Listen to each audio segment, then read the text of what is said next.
When someone has hearing issues that are not compatible with a hearing aid, or hearing loss or no hearing loss with tinnitus, I do find Levo to be very appropriate because if we can sound match their tinnitus, it's a tool that no one else is seeing. They're using it at night, but it's not something that's worn all day. No one's seeing it. It's used solely at night for sleep, and it really helps because their brain and their ears are doing the work for them. Levo is a really important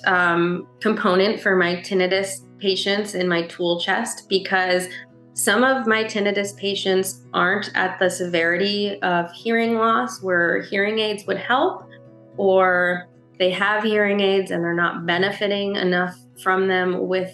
alleviation of their tinnitus. So Levo has been a great either resource for somebody who is solely focusing on their tinnitus problems, or if it's in conjunction with hearing loss and the hearing aids aren't enough, it's really helped my patients to have a tool that they can use nightly and not really have to worry about focusing on anything else but sleeping and let their brain do the work for them.